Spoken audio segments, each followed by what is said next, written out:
Welcome back, campers. Mrs. Kimball here again from Kids Cook Real Food, and we're doing my favorite part of party planning, and that is the food. In fact, if it were up to me, I would plan a party where people just come and eat. This is my jam. When you're thinking about your menu, first think about how many people are coming. That makes a big difference in the choices you can make. I think the second big factor in planning a menu is when is everyone arriving? Because if you're coming from an event altogether, like a graduation or a first communion, and it's possible that you as the host will be getting somewhere, getting to the party at the same time as your guests, the food kind of has to all be ready. You'd have to plan something that's ready when you walk in the door, like a slow cooker meal or cold sandwiches or a soup that could be just left on the stovetop and flicked on when you walk in the door.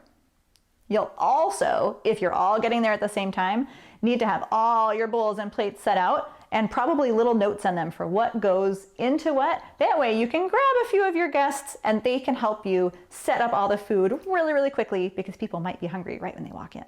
I'm a big fan of serving party food where people have choices, right? Because I'm a mom, I have kids, I know that kids have lots of different preferences.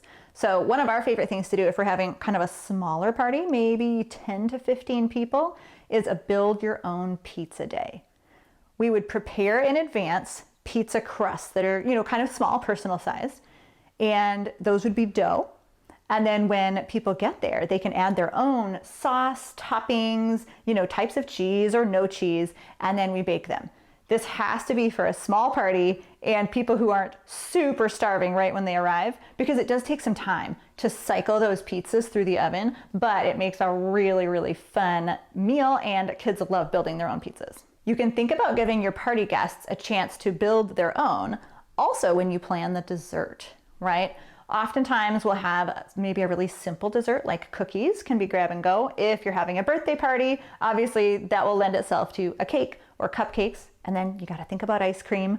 Where will the ice cream be? Who's going to get it out, right? How much do you give the kids? But also, sometimes for a birthday party, something like frost your own cupcakes or frost your own sugar cookies can be both a dessert and an activity. And again, it's just really, really fun. But it's something that you'll want to think through. How big of a dessert do you want? How big of a deal do you want it to be? Again, like simple cookies or Rice Krispie treats. A little more involved would be cakes and cookies or build your own or anything frozen. For a bigger party with lots of people, or to keep it simple on the serving part, you wouldn't want to do something where you have to bake all the pizzas, but I still love to serve bars. Maybe you'll see our pasta salad bar workshop. That's really fun for like 20 to 30 people. Or things like a taco bar or even a baked potato bar can be really fun. What you want to do as you plan your menu is, again, it's all about thinking everything through, okay? How many people will you have?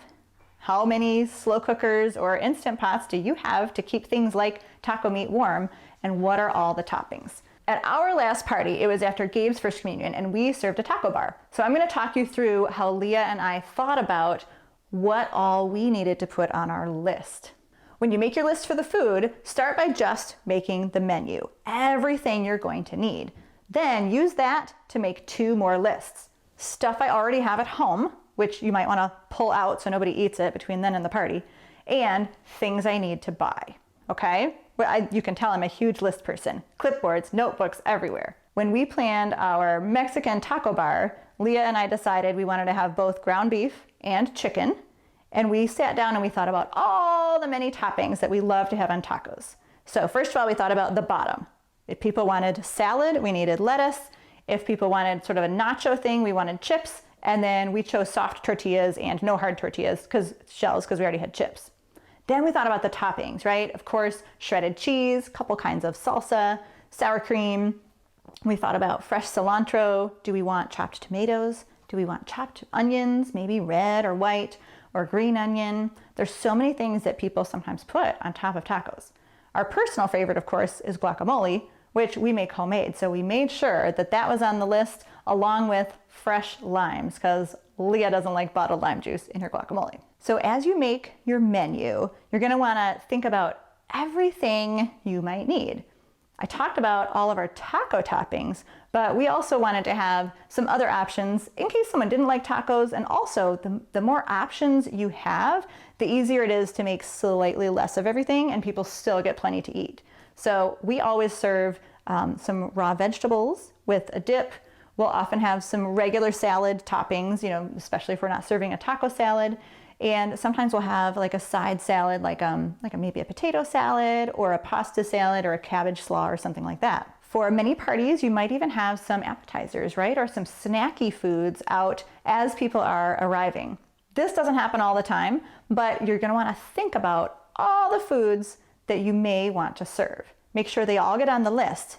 And what I recommend is to make your list and let it sit there for a day or 2 or 3 before you even make your shopping list. That way, if you've forgotten something, you'll probably remember it in the next couple days. The final item to plan when you're planning your party menu is the beverages. Do you want to be super simple and just serve water? Well, you might still want ice and make sure that that's on the list to either have at home or buy. Or you might want to purchase some things in cans or bottles, or even find a fun recipe for something to make. If you are trying any new recipes for your party, I highly recommend making them first to feed your family, to make sure, first of all, that you like them, and second of all, that you know how to make them.